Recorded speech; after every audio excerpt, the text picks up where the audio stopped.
दोस्तों, कल हमने 30 ओवर तक का भारत इंग्लैंड के लास्ट टेस्ट का हाल जाना था। आज हम जानेंगे कि उसके बाद मैच में क्या क्या घटा। तो देरी किए बिना सीधे चलते हैं हाईलाइट पर। दोस्तों, गस एटकिंसन ने 30वां ओवर मेडन डाला। साई सुदर्शन ने सभी 6 गेंदों को संभल कर खेला। एटकिंसन ने एक गेंद पर एलबीडब्ल्यू की जोरदार अपील भी की, लेकिन अंपायर ने नकार दिया और इंग्लैंड ने रिव्यू भी नहीं लिया। ओवर में कोई रन नहीं आया। 30वां ओवर ओवर्टन ने डाला, जिसमें 4 रन आए। ओवर की खास बात ये रही कि करुण नायर ने मिड विकेट पर शानदार फ्लिक किया और लेग बाय पर 2 रन बटोरा। ओवर्टन ने लगातार गेंद बाहर की लाइन पर फेंकी, मगर करुण ने आसानी से खेला। 32वां ओवर फिर से एटकिंसन ने डाला और काफी टाइट लाइन रखी। इस ओवर में कुल 2 रन आए, जिसमें साई ने शानदार तरीके से 2 रन चुराए। इस ओवर में एक मजेदार वाकया भी हुआ। जब बॉलर गेंद फेंकने ही वाले थे, तभी एक कबूतर पिच के ऊपर से उड़ गया। बावजूद इसके साई ने पूरी कंसंट्रेशन दिखाई और पैड्स पर आई गेंद को बढ़िया तरीके से डिफेंड किया। कुल मिलाकर इंग्लैंड के गेंदबाज गेंदबाजी अच्छी कर रहे हैं, लेकिन भारतीय बैट्समैन पेशेंस के साथ खेलकर उनको काफी टक्कर दे रहे हैं। रन तो नहीं आ रहे हैं, लेकिन दोनों बैट्समैन लय में नजर आ रहे हैं। फिर 33वां ओवर में गेंदबाजी करने आए फिर से एटकिंसन। पहली 3 गेंदों पर लगातार डॉट बॉल साई सुदर्शन और करुण नायर दोनों ने पूरे फोकस के साथ डिफेंड किया। चौथी गेंद पर करुण ने कोशिश की, मगर फील्डर ने बढ़िया फील्डिंग की और सिंगल नहीं मिला। 5वीं गेंद पर एक लेट कट खेलने की कोशिश, पर गेंद सीधे कीपर के दस्तानों में। आखिरी गेंद फुल लेंथ की थी, करुण ने अच्छे से ब्लॉक किया। ओवर मेडन रहा और कोई रन नहीं आया। अभी भी इंग्लिश गेंदबाजों का दबाव साफ दिखा। 34वां ओवर में गेंदबाजी की कमान ओवर्टन ने संभाला। पहली 2 गेंदें शानदार लाइन लेंथ पर की, कोई रन नहीं। तीसरी गेंद पर साई सुदर्शन ने विकेट्स को कवर करते हुए सिंगल चुरा लिया और स्ट्राइक नायर को दी। फिर चौथी गेंद करुण नायर लेग साइड की ओर खेलने की कोशिश करते हैं। बॉल पैड्स पर लगकर फाइन लेग की ओर जाती है और बल्लेबाज दौड़कर 1 रन और ले लेते हैं।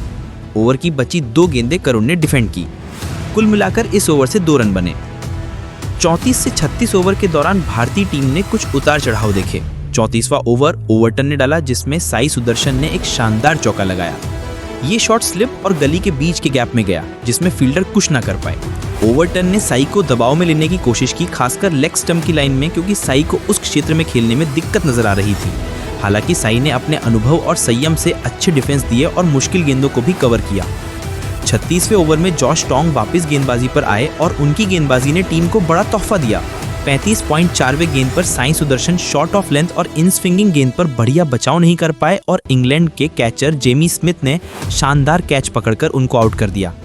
ये विकेट भारतीय टीम के लिए भारी पड़ा, क्योंकि साई काफी लंबा समय क्रीज पर टिके थे और उनकी पारी टीम के लिए महत्वपूर्ण थी। आउट होने तक साई ने 38 रन बनाए थे। उसी ओवर में करुण नायर ने संयम बरतते हुए गेंदों को अच्छे से पढ़ा और मैच में वापसी की कोशिश की। ओवर्टन और टोंग की अच्छी लाइन लेंथ से भारतीय बल्लेबाजों को दबाव में रखा जा रहा है। टीम अब 102 रन पर 4 विकेट गंवा चुकी है और क्रीज पर नए बल्लेबाज जडेजा आए हैं।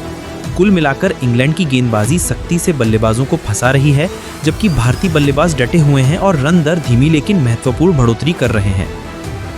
अब चलते हैं अगले 2 ओवर यानी 37वां और 38वां ओवर की तरफ। 37वां ओवर गेंदबाजी पर है जॉश टोंग। करुण नायर और रविंद्र जडेजा दोनों फोकस में नजर आ रहे हैं। टॉम ने लगातार शॉर्ट ऑफ लेंथ और फुल लेंथ गेंदों का मिश्रण किया, जिससे बल्लेबाजों को रन बनाने के ज्यादा मौके नहीं मिले। 6 गेंदों में दोनों बल्लेबाजों ने सिर्फ 1 सिंगल चुराया, बाकी सभी गेंदों को संभल कर डिफेंड किया। इंग्लैंड के गेंदबाज दबाव बरकरार रखे हुए हैं। 38वां ओवर बॉलिंग करने आए ओवर्टन। पहली ही गेंद पर करुण नायर ने पॉइंट की दिशा में एक शानदार ड्राइव दिखाया और तेज दौड़कर 1 रन लिया। इसके बाद जडेजा ने भी शांत दिमाग से अगली कुछ गेंदें रोकी। चौथी गेंद पर जडेजा ने ऑफ साइड की ओर एक आसान सिंगल निकाला और ओवर की बची 2 गेंदें करुण ने संभल कर खेली। इस ओवर में भी सिर्फ 2 रन आए। इन दोनों ओवरों में रन दर धीमी रही, लेकिन बल्लेबाजों ने विकेट बचाए रखा। इंग्लिश गेंदबाजों ने सटीक लाइन और लेंथ से दबाव बनाए रखा और मैच का रोमांच बढ़ता ही जा रहा है। 39वां ओवर ओवर्टन ने डाला, जहां करुण ने एक बार फिर अपनी कवर ड्राइव दिखाई।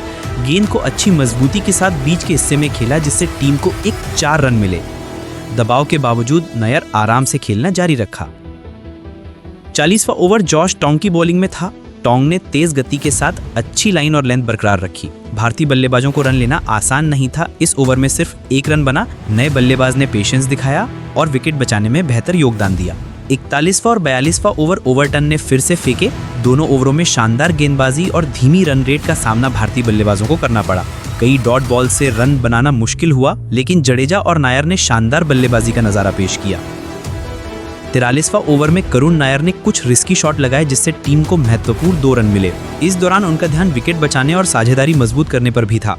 कुल मिलाकर ये 5 ओवर भारतीय क्रिकेटरों के संयम, इंग्लैंड के दबाव और मैच में इंडिया की पकड़ का बखूबी परिचय थे।